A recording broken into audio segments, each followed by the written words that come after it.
समय है। सैटेन के गुलामों को अब बैन कर दिया गया है। कहानी की नायिका शोमई।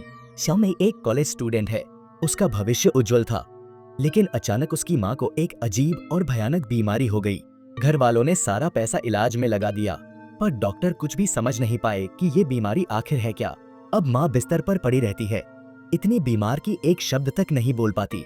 शोमई ने माँ की सेवा के लिए कॉलेज छोड़ दिया। अब अगर माँ को कुछ चाहिए होता है तो वह सिर्फ एक छोटी सी घंटी बजाती है।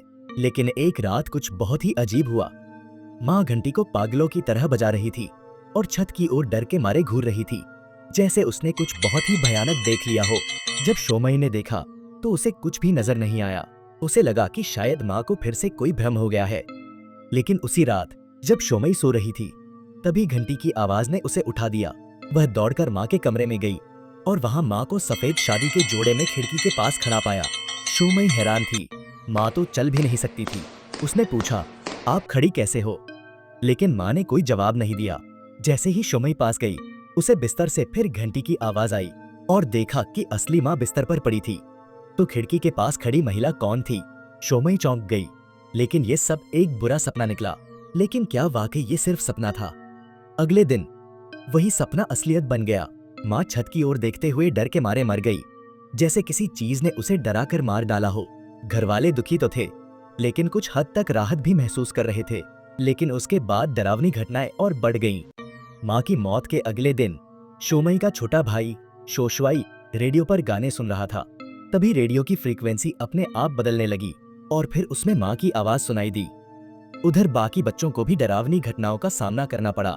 घर के सबसे छोटे बेटे ने देखा कि माँ की तस्वीर के पास कोई खड़ा था, लेकिन जब भाई ने उस पर चादर डाली तो वह तस्वीर नहीं बल्कि कोई इंसान जैसा दिखने वाला जीव था। घर में अजीब अजीब चीजें होने लगी। शोमई की दादी भी अचानक अनजाने में कुएं में गिरकर मर गईं और छोटे भाई की भी तबीयत बिगड़ने लगी। शोमई को लगा कि इस घर में कुछ तो गलत है। वह सबको समझाने लगी कि अब यहाँ से निकलना चाहिए, पर बड़े भाई ने कहा, हमारे पास कोई और घर नहीं है और पैसे भी नहीं है।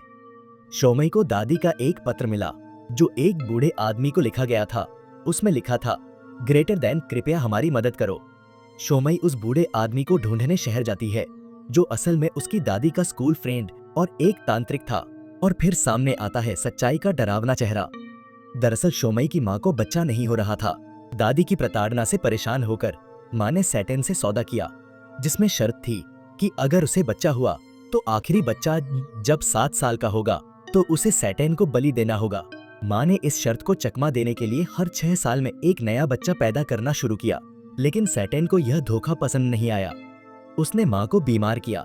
माँ की मौत के बाद अब उसकी नजर लास्ट चाइल्ड यानी छोटे भाई पर है। सैटेन अब उसे नरक में ले जाना चाहता है। तांत्रिक ने कहा, अगर तुम सब आपस में प्यार बनाए रखोगे तो सैटेन तुम्हारा कुछ नहीं बिगाड़ पाएगा। पर सब कुछ वैसे नहीं हुआ। घटनाएं और भी डरावनी होने लगीं। सैटेन के गुलाम काले कपड़े पहनकर घर के बाहर खड़े हो गए। छोटे भाई को कुएं में खींचा गया, किसी तरह बचाया गया। फिर उन्हें एक लाल रंग का बीज मिलता है जो सैटेन के लिए लोकेशन मार्कर होता है, जिससे वो जानता है कि उसके शिकार कहां हैं। अंत में तांत्रिक फिर आता है और उन्हें बचाकर वहां से ले जाता है। 2 साल बाद वे एक नए छोटे से घर में शिफ्ट हो जाते हैं। पड़ोसी बहुत अच्छे लगते हैं, पर बाद में पता चलता है वे सैटेन के गुलाम हैं और उनकी अगली प्लानिंग है पूरे परिवार की बलि देना। और बस कहानी यहीं खत्म हो जाती है।